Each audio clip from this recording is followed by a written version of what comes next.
Tiens, par contre, Hélène, tu vas nous parler un petit peu des fermes locales, la ferme charentaise. Et on a nos petites biquettes là, qui sont là depuis tout à l'heure. Peut-être Oui. tu vas les retrouver, j'aime bien ça. Je vais y Mais aller. avant, tu parles de la ferme charentaise. Avant. D'abord, je vais vous expliquer qu'en région Poitou-Charentes, il y a beaucoup de chèvres. Hein. C'est la région où on concentre le plus grand nombre de biquettes. Et nous sommes allés à Rouillac. J'ai Nathalie qui est en train de me fermer mes bottes. Je te remercie. Voilà. Nous sommes allés à Rouillac chez Thierry. Thierry, lui, a opté pour la race Saanen. Alors, la race Saanen, pour vous donner l'exemple, c'est la chèvre. Ouais, je suis un peu essoufflée en fait. Ah bah tiens, tu vois, voilà. Dis donc, Voilà, tu te fais vas-y. vieille, hein? Va faire du trampoline. Ouais, 1 heure, faut tenir quand même, hein. C'est un beau...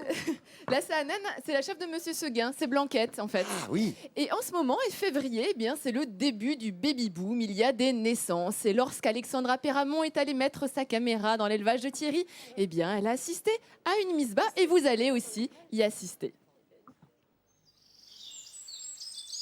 À l'est de Cognac, dans la petite commune de Rouillac, il existe un paradis pour les animaux et plus particulièrement pour les chèvres. Sous vos yeux, un cheptel de 400 têtes. Et leur propriétaire, c'est lui, Thierry Massé.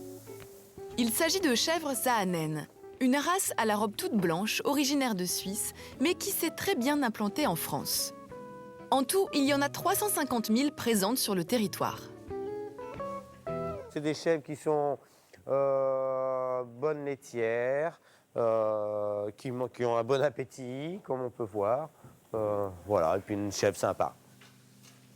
Son métier d'éleveur, Thierry l'a dans le sang. Et pour cause, dans la famille Massé, on pratique cette activité depuis plus d'une dizaine de générations. J'aime mes chèvres, j'aime ce métier. Parfois, c'est pas évident, c'est même très dur, parce que bon, ça prend sur la vie familiale, ça prend sur la vie sociale, parce qu'on est finalement tout le temps avec eux. Voilà. Et vous allez voir que Thierry dit vrai. De toute la journée, Thierry et Sandra, sa femme, n'arrêtent pas. Et surtout en ce moment, les chèvres viennent de mettre bas. Les chevreaux et les chevrettes sont arrivés en grand nombre et il faut bien s'occuper de tout ce petit monde. Et avec ses pensionnaires, Thierry est aux petits soins. Ils sont nés hier. Alors, je vais être obligé de le mettre sur moi, parce que là, pour qu'il t'aide bien. Alors, je suis même, voilà, d'habitude je fais comme ça. Voilà, donc voilà, comme ça, on est bien calé.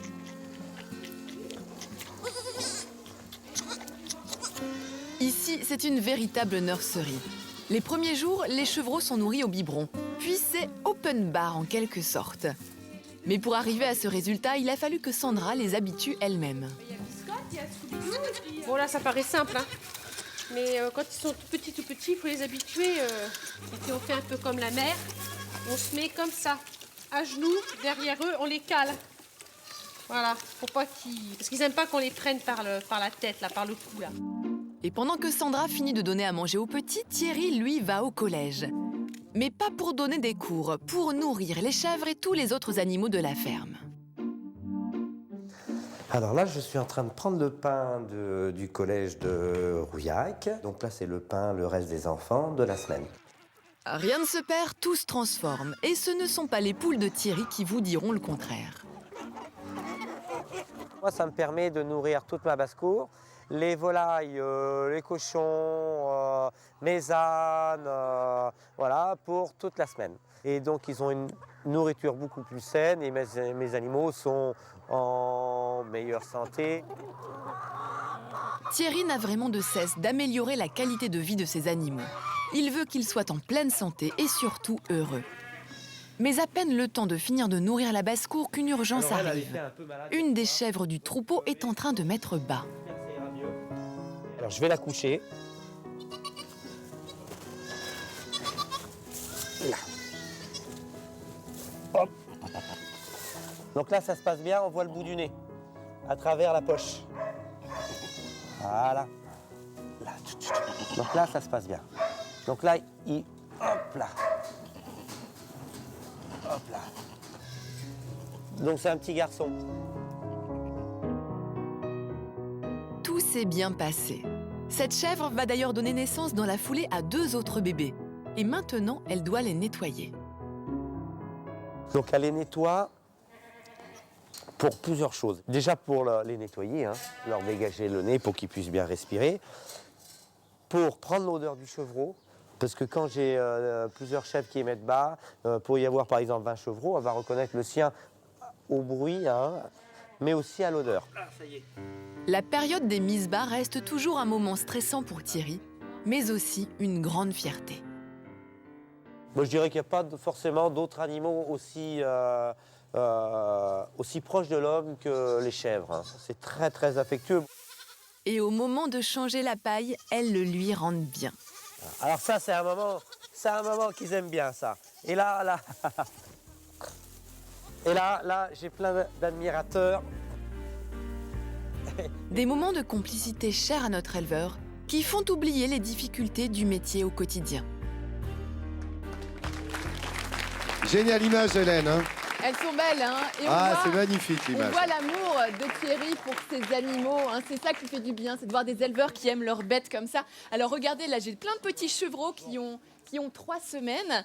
Regardez celui-ci, il a même, je vais vous le montrer, hop, regardez, il a même encore, enfin elle a encore son cordon ombilical. Elle est née il n'y a pas très longtemps celle-ci. D'ailleurs, on va revoir ces images de naissance, de mise bas. Oui, qu'est-ce qu'il y a même? Oui, mon grand, oh c'est bien. Regardez, alors en fait, Thierry couche la chèvre pour que la mise bas soit plus facile. Et là, regardez, c'est la position du petit, c'est une position de plongeur. Nathalie, regarde, hein, la sportive avec les pattes devant et puis la tête qui est juste au-dessus des pattes. C'est la position classique dans laquelle il y a le moins justement d'accidents possibles ou de mise bas difficiles possibles chez la chèvre. Et ensuite, donc bien évidemment, elle nettoie son petit. Et les chèvres ont 2 à 3 petits chevreaux par portée. Alors donc ceux-ci ont 3 semaines. Regardez quelques petits détails. Là, j'ai un petit mâle. Et sur ce petit mâle, on voit que les cornes sont en train de pointer le bout de leur nez. Et les chèvres, regardez, là, elle essaie de me grignoter un petit peu, mais en fait, ça ne fait pas du tout mal quand une chèvre vous mord, car une chèvre n'a des dents que sur... Hop, en parlant des incisives, que sur la mâchoire inférieure. Il n'y en a pas du tout sur la mâchoire supérieure. C'est dû à quoi ça? Comment elles font alors? C'est pour le... Ah bah c'est les animaux qui broutent comme ça n'ont pas de dents, à part les moutons. Les moutons en ont quand même au-dessus, mais sinon elles n'ont pas besoin d'incisives. En revanche, elles ont des molaires des 2 côtés, sur la mâchoire supérieure et sur la mâchoire inférieure. Et les chèvres, ce sont des animaux qui sont très sociables. On l'a vu dans le reportage, hein, qui font des câlins à Thierry. Ce sont des animaux véritablement très très très sympathiques. Et alors, regardez, je vais vous montrer. Ceci n'est pas une chèvre. Ceci On se disait est aussi. une poule. Ah oui. Non, On dirait du Magritte. Bah tiens, un coup d'aile. je voulais vous la montrer car ceci c'est une race autochtone, une race de poule qu'on appelle la poule de Maran. Et Thierry, lui, il tient à avoir une basse-cour complète. Alors il a des poules, il a des cochons, il a des lapins. Et cette poule, la poule de Maran, eh bien c'est une race autochtone, typiquement de la région à Maran. C'est une petite ville qui n'est pas très loin d'ici.